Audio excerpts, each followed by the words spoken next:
नमस्कार, बहुत स्वागत है आज के इस किस्से में, जिसमें आप जानेंगे कि कैसे गुजरात के बड़ोदरा में एक अमीरजादे ने गरीबों की जिंदगी को नर्क बना दिया। होली के दिन जहां परिवार खुशियां मनाने में मगन थे, सब लोग अपने रंगों में रंगने को तैयार थे, ऐसे में एक अमीरजादा कार लेकर निकलता है और सड़क पर 8 लोगों को कुचल देता है। ये पूरी क्राइम की कहानी आपको समझाएगी, आपको बताएगी कि आखिरकार दुनिया में किस तरीके से अमीरी का भूत इंसान पर सवार है और इंसान एक दूसरे को कुचलने में लगा है। ये कहानी पूरे देश के लिए चर्चा का विषय है। आखिरकार उसने गाड़ी से कुचलने के बाद ओम नमः शिवाय का जाप क्यों किया? क्यों उसने निकिता निकिता बोला और बोला अराउंड और एक राउंड और जैसी बातें क्यों बोली? इस पूरी वीडियो में आप मेरे साथ बने रहे। मेरा नाम देव है। मेरा मकसद आपको डराना, धमकाना और किसी किस्म का भय पैदा करना नहीं है।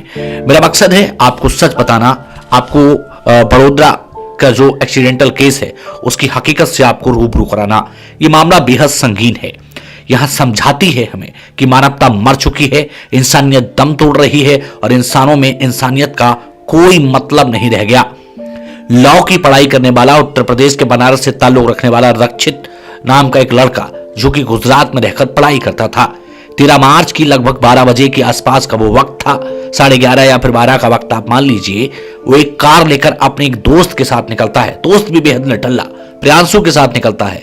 वो गाड़ी प्रियांशु के पापा की थी और जब एक पौष इलाके में गाड़ी लेकर पहुंचता है तो लोगों का मानना है कि गाड़ी 120 के आसपास थी और उसने एक स्कूटी को टक्कर मारी।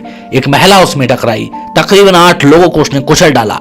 कुचलने के बाद जब उसकी गाड़ी के एयरबैग्स खुल गए तो उसको गाड़ी रोकनी पड़ी। शायद जिस तरीके से घटना हुई उस हिसाब से तो यह लगता है कि वो गाड़ी रोकने की मूड में था नहीं। उसको लग रहा था कि उसने कोई बहुत बड़ा काम कर दिया।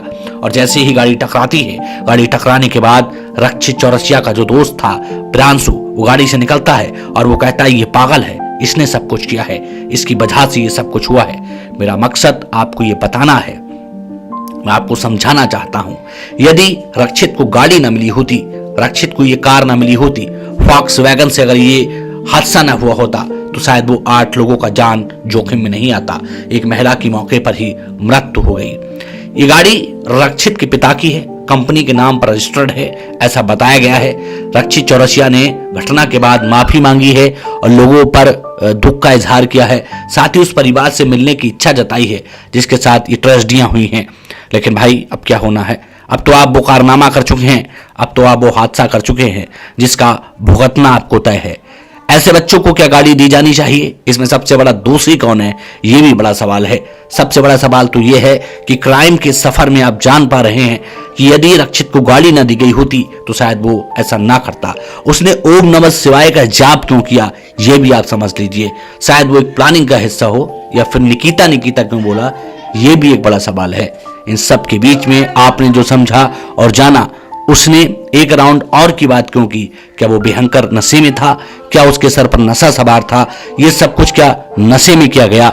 आप हमें कमेंट सेक्शन में जाकर के जरूर बताइए। ऐसी वीडियोस के लिए आप हमारे साथ बने रहिएगा।